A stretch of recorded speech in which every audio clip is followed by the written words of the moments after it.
Grateful?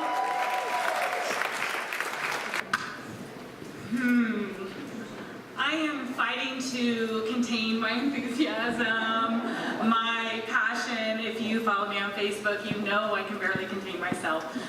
Suffice to say, I am thrilled to be here. I want to share with you a little bit about this past 6 months.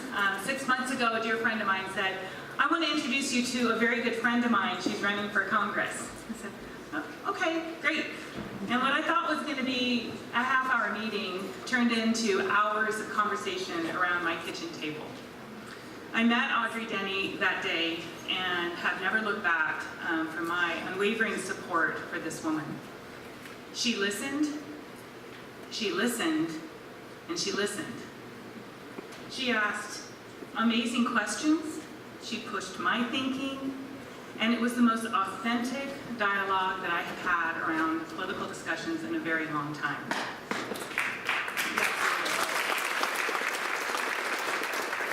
I have seen that same skilled communicator speak to 18-year-old first-time voters and connect with them. I have seen that same skilled communicator just last 2 weeks ago meet with a member of the Tea Party who wanted to talk to her about the state of Jefferson. And I have seen her converse, communicate, and win over countless of members of our community. You probably know a little bit about Audrey, or you might know a lot about Audrey. She grew up on a farm and a ranch. She has an extensive background in agriculture. She's an educator. She's a humanitarian. And I have a few things you may not know about her. She loves tacos and coffee. Street tacos, to clarify, and never tacos and coffee together. Don't make that mistake. She confesses to a guilty pleasure of watching Bachelor once in a while. And one of her favorite things to do is to go backpacking with her sisters. And it's a story that one of her sisters shared with me last week that I want to share with you today. Her sister Robin and I were talking after the primary, and she said, I want to share with you a story, Julie. When we were younger, our parents left us alone. They were going out on date night, and they were very excited to go out to dinner and a movie maybe. And so the three of us were going to be home alone, and I'm the oldest sister, and so my parents were explaining to me, okay, you're in charge, that's what you're going to do. She said, my sister's 6-year-old arm flies into the air with this look, and Robin, her sister, is imitating Audrey. She said, she's like this, one hand on the hip and one hand in the air, and she is saying, pick me to be in charge, pick me. Parents looked at her and she said, I can do it, I can do it. Her sister says that Audrey has always been confident, compassionate, courageous, and a natural leader her entire life. So, we've picked her. She can do this. We can do this, right?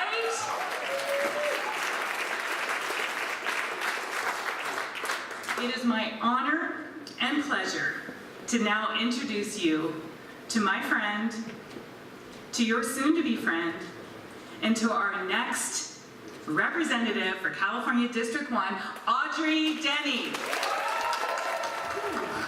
It is an honor, a real honor, a privilege of a lifetime to be standing in front of this amazing room of people as the woman who you have chosen to unseat Doug LaMalfa, and I will be your next representative. And that is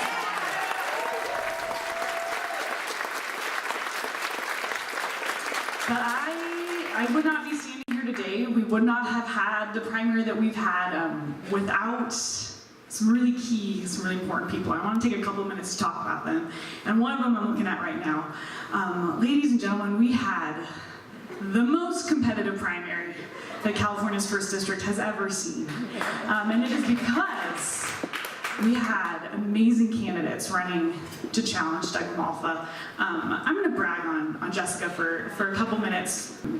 Jessica said to me, Audrey, I want you to know that I'm for you. And it caught me off guard because that's a phrase that we use in my family and my work a lot. We say, hey, I'm for you. And Jessica said, hey, I'm for you. And when we say that, we mean I am supporting you without judgment, without agenda. I'm supporting you, and I want to do what I can do to make you better. And it was an amazing moment. And I believe that Jessica and Marty and David and Lewis and I ran a campaign that was for the First District. You heard a lot of us say that we weren't competitors, we were colleagues. Lewis had a fun line in there, something like, we're not running against each other, we're running for the people of this district. And I experienced that with Jessica, her amazing team, Lori, with Marty and Marty's amazing key volunteers that are here. Thank you for investing in your candidate. Thank you for being the kind of people that it takes to step up. And folks, we can do this. And we can do this because this competitive primary we had pushed us all.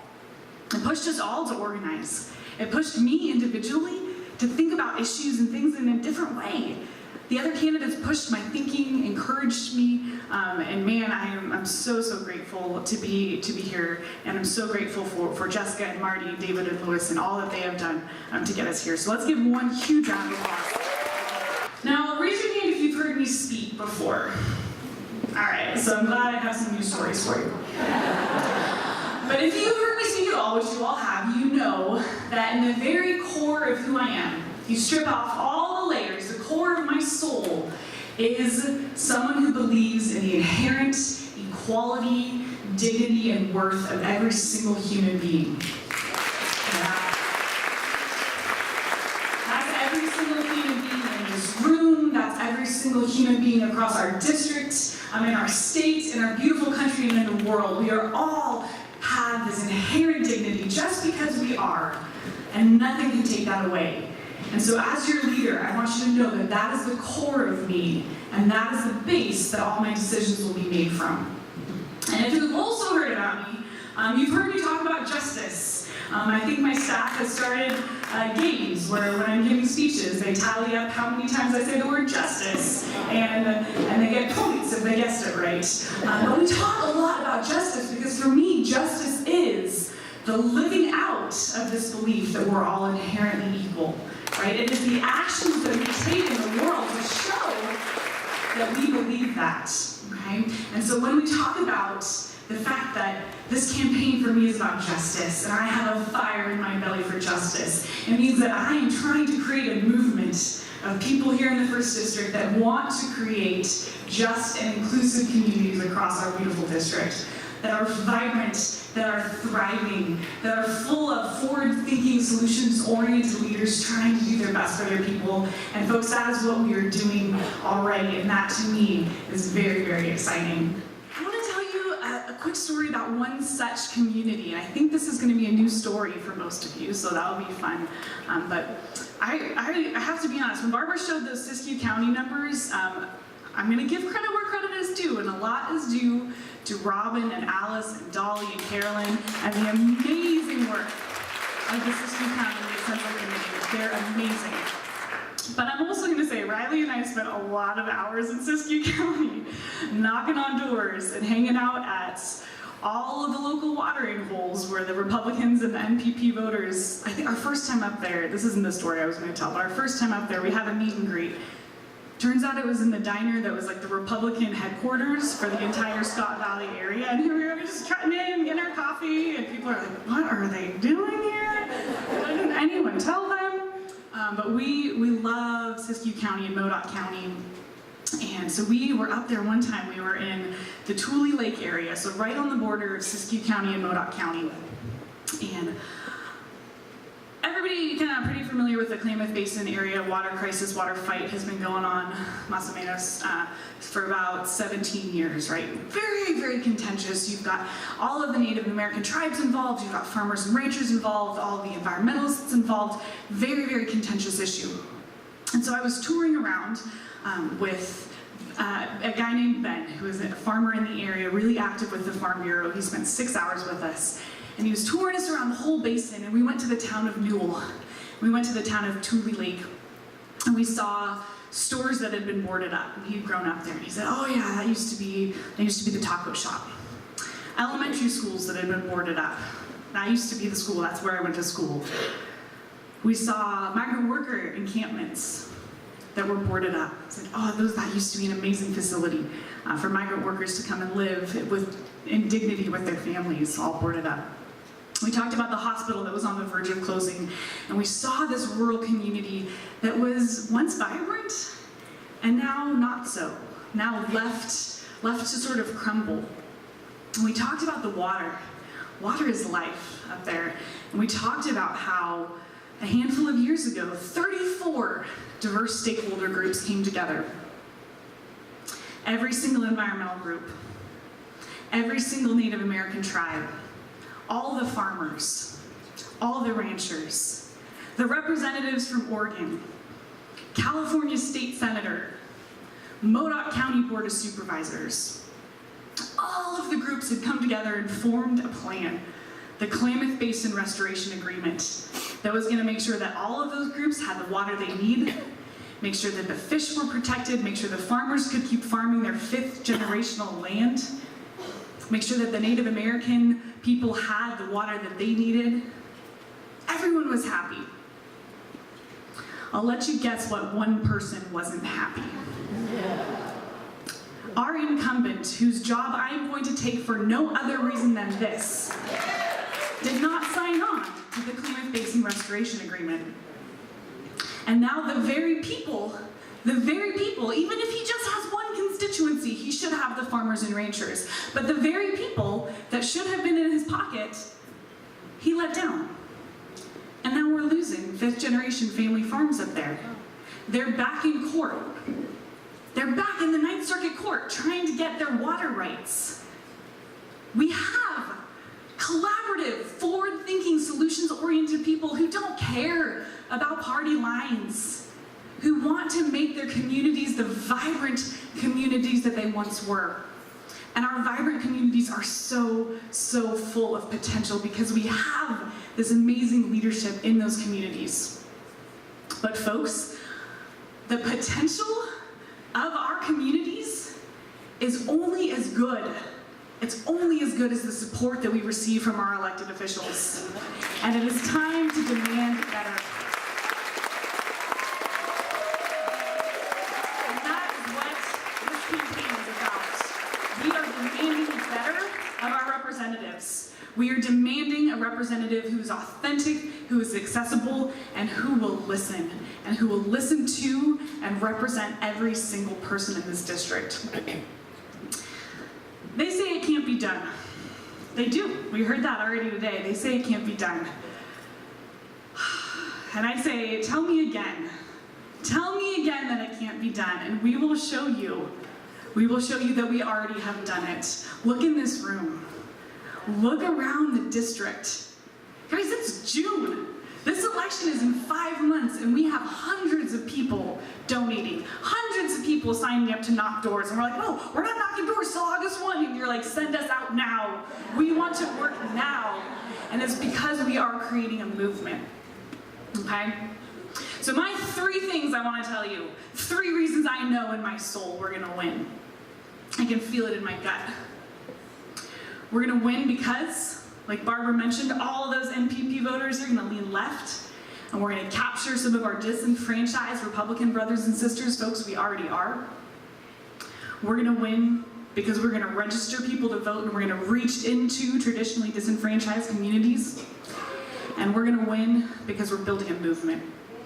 I want to tell you a little bit about each of those things while I sip my water out of my water bottle that Pinky gave me. Thanks, Pinky.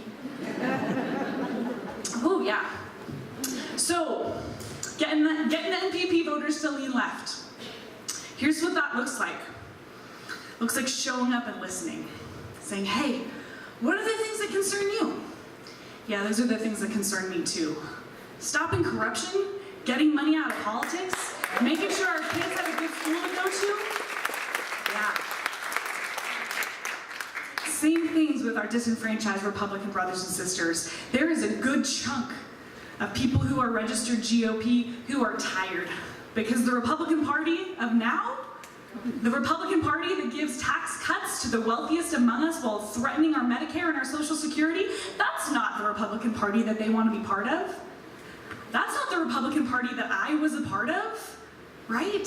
And so we reach out to them. We don't put them in that corner. We don't say, you're different, you're the other. We say, hey, welcome. We share the same concerns. We share the same common humanity, and we want a better future for our district. Come vote with us. I am proud that we've been preaching a message of common humanity and common dignity this whole time, and I'm proud because of that. This week we formally chartered the Republicans for Audrey Denney Committee. So if you have friends or neighbors who want to be part of the Republicans for Audrey Denney Committee, it's chaired by a gentleman named Mark, who's not with us here today, but he's an amazing, amazing man, and they're getting their own merch already. So I'm pretty sure half of my staff is going to be wearing the Republicans for Audrey trucker hats, because they're adorable. Great. Speaking of my staff, I'm joined here today by 2 of my 9 paid staff members. Riley Pedotti, my assistant campaign manager. And Riley Grimm, Riley, you stand up. Riley Grimm is my Nevada County Field organizer. So you guys will be working closely with both of the Rileys. So we talked about reaching into our disenfranchised Republicans and our MPP voters. Let's talk about registering new voters. This is something that's so on my heart because our voice is our vote. And I think about a month ago, I get a call from one of my staff members, and I answer it and like, oh, Audrey, something happened. I'm like, oh, what now? What's happened? Like, this man came into our office. This Latino man came in with his dad, who didn't speak English, and you weren't here to speak Spanish, and so we kind of got through it. But he was trying to register his dad to vote because he wanted to make sure that he could vote for you. And we have a sign on the office that said register here.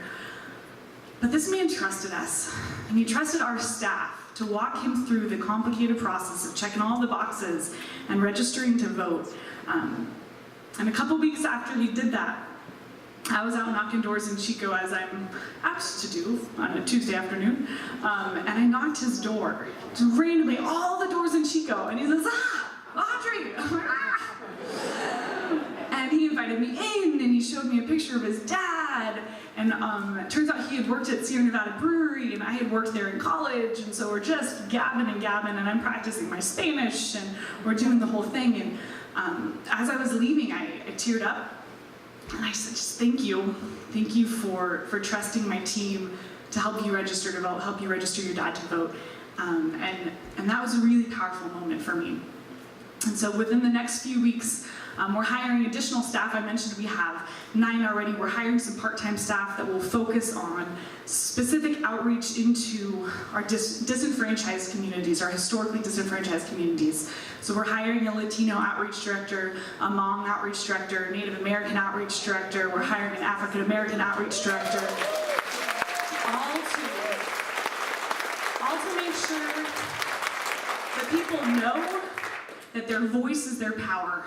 And people will try to take your power away if you are young, or if you are a woman, if you are a person of color, if you are an LGBTQ brother or sister, they will try to take your power away. They historically have been. And so we are reaching into those communities to remind them that their voice is their power and to own that. And we're also reaching in very strategically to the millennial population, and we have a very strong college outreach plan. So make sure you connect with my staff if you're associated with one of our 7 community colleges around the district, so we can plug you into that as well. So we have a very active plan to be reaching out to and registering new voters. But the last reason is the movement. And I'm looking at the movement right now. Nowhere in our beautiful district is as activated as Nevada County. Nowhere.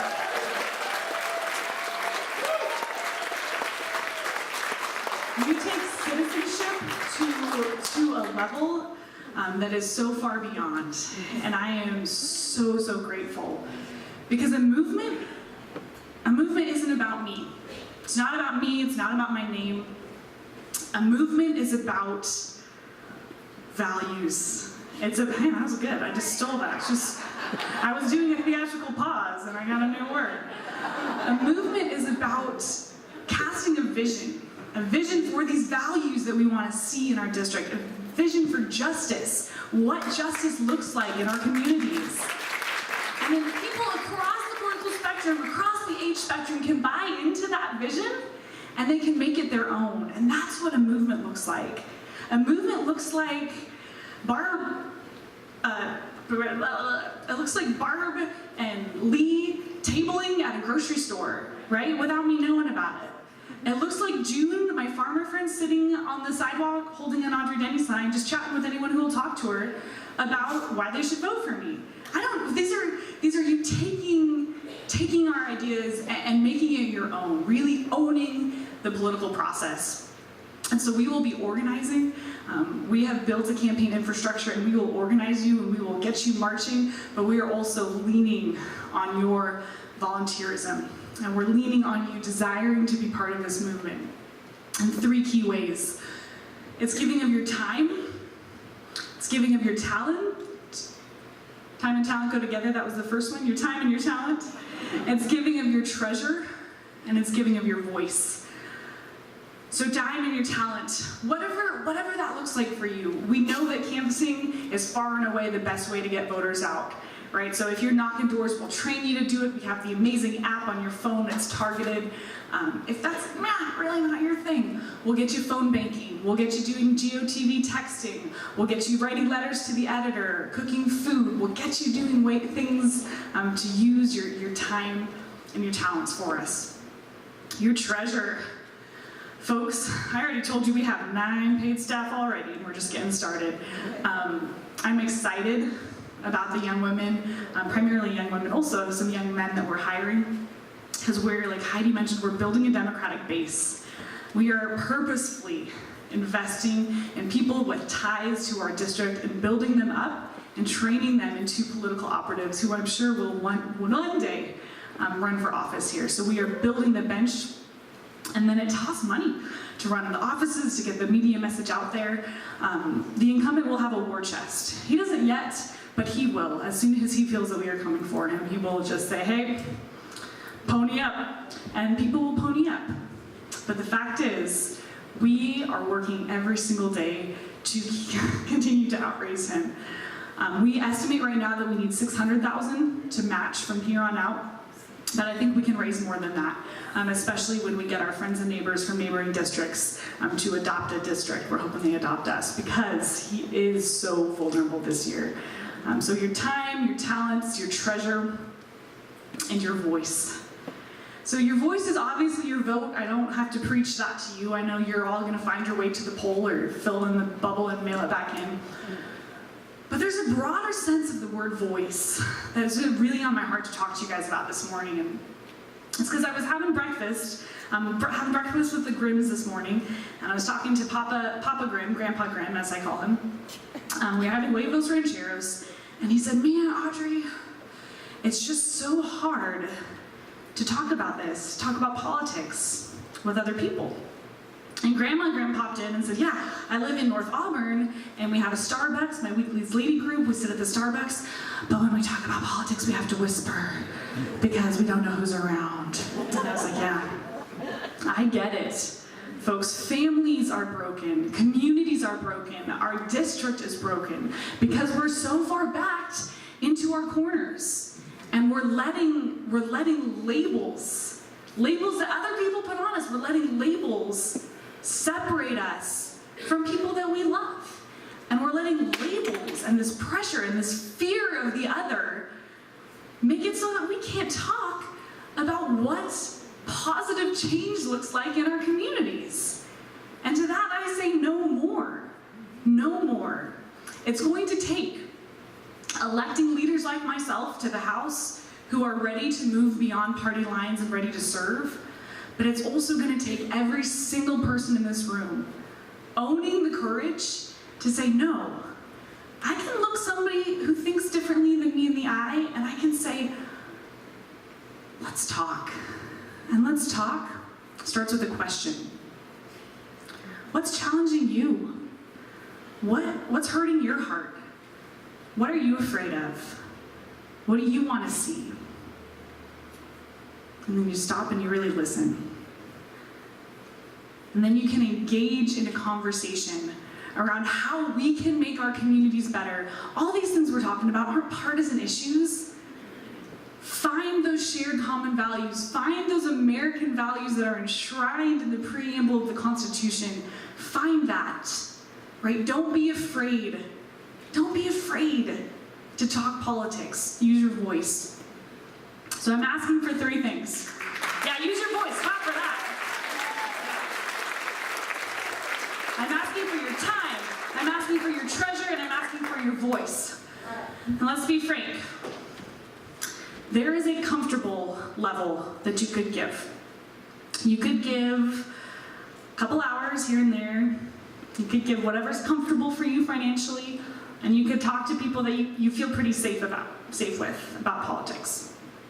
If everyone in here engaged with the political system comfortably this year, I'm likely not going to make it to DC. But if every single person in this room and every person around the district gave just a little sacrificially, if you gave a little more time than was easy, you gave a little more money than was easy, maybe you didn't go out to dinner that one night, you said, no, we're gonna use this for justice. And you reached out and you stepped a little bit further out of your comfort zone. Folks, that is how we succeed. And that is how we create a district full of just and inclusive communities. It starts with us in this room, and it starts with us giving sacrificially and being the change we want to see. So thank you for having me, and let's do this thing.